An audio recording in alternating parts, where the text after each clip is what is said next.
Hello, my name is Carl Gary. I grew up in the 70s and my father was a scientist with the Apollo space program. This means I grew up watching 60 Minutes and Andy Rooney. Now I loved Andy Rooney, how he could take a quirk in society and have fun with it. But over the years, I've noticed a big change in 60 Minutes. It's really not much of a news organization anymore. It's more of a corporate structure that is designed to brainwash you into capitalism and materialism. I would like to bring you a YouTuber I just found. This young lady is a dynamo. You know, I thought my previous writings and the videos I've done were aggressively true. Well, I am a powder puff to this young lady. I'm going to show you a few clips from a video of hers that she posted on YouTube, and it has everything to do with capitalism and materialism. Together as a society, we have co-created and been sucked in to the world of materialism, where we literally give our souls, our mind, will, and emotions to things. How about we meditate on this?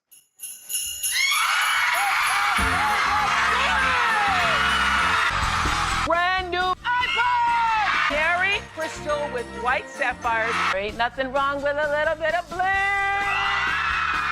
Beginning to look a lot like favorite things. Hit it, Joe! You're getting it all.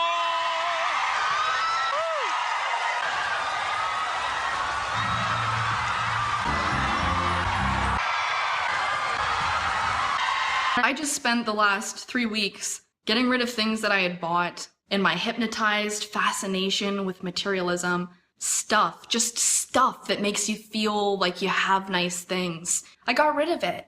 You can do the same thing. A lot of the things that you have, a lot of the stuff that you're hoarding in your home that looks nice or has this memory behind it or has that, it's literally keeping you entangled in the material world so that you're susceptible to be pulled into the material world more and more with every commercial that comes on, with every ad, with every time you walk through a furniture store or the mall or you see other people's homes. You're surrounding yourself with that world and that dimension, and you're gonna remain in it if you do that.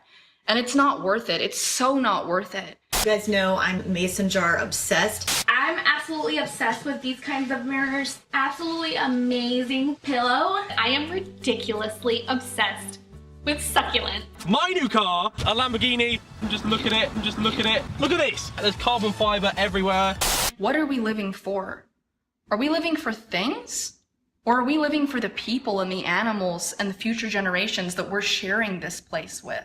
Because what I see everywhere I turn is people obsessed with how their lawns look, obsessed with how their house looks, obsessed with buying new things and having the latest, coolest gadget. And it's really quite terrifying because every day there is an animal or a person dying that could have been helped or saved by this privileged society of window shoppers. Because that's what we're doing. We're looking in nice windows at nice things while our fellow beings, our fellow earthlings, people and animals are suffering and dying.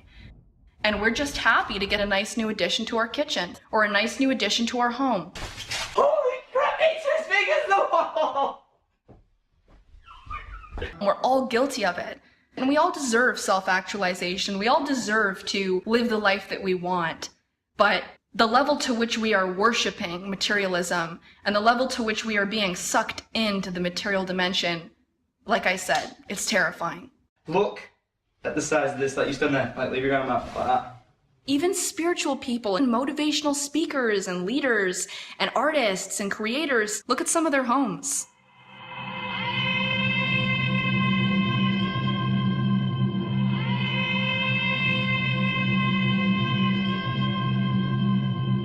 It's beyond what is morally appropriate. And I'm gonna be honest, I'm gonna call them out on it. It's beyond what is morally appropriate. Nobody needs a mansion. I'm serious. When you have children dying and animals dying, give your head a shake and ask yourself if anybody needs a mansion. Dying, the breath is leaving their lungs. Their eyes are rolling to the back of their head and they are dying. And people are buying homes with 25, 35, 45 rooms? What's happened to us? What are we doing? What are we doing with our lives? We have completely lost ourselves. Here we are in the lavish living room.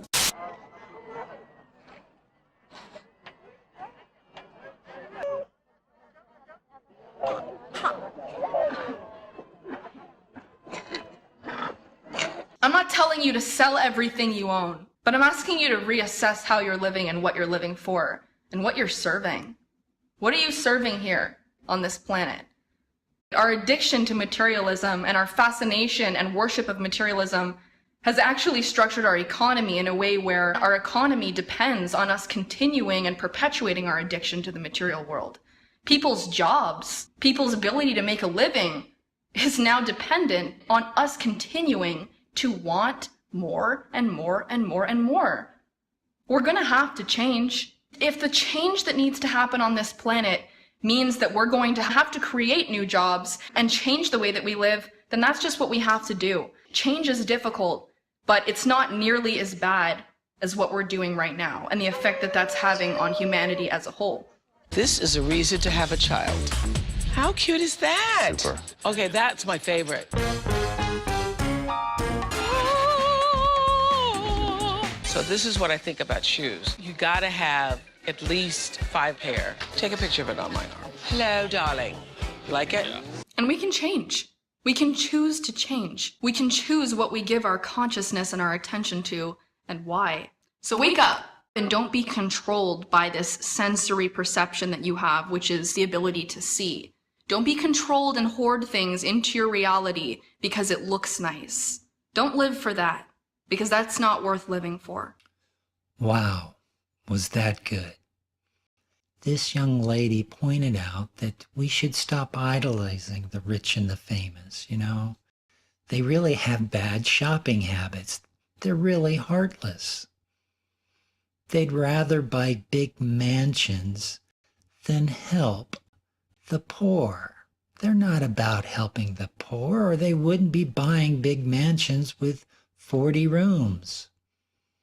See, this video, she points out that extreme wealth is equal to extreme poverty. They go hand in hand. It's a society that is selfish. We care more about ourselves individually, and we've become mindless shoppers, especially the wealthy. I mean, the piece about Oprah inside the mall, just having to have this and that, that's mindless shopping. That's heartless shopping. That is what our system produces. Capitalism, the marketing, produces robots, shopping robots about the self. Now here's the really sad part. This system existed in the 70s. So CBS News, 60 Minutes. I thank you for pointing that out to me when I was a young kid, because I spent most of my life down that road.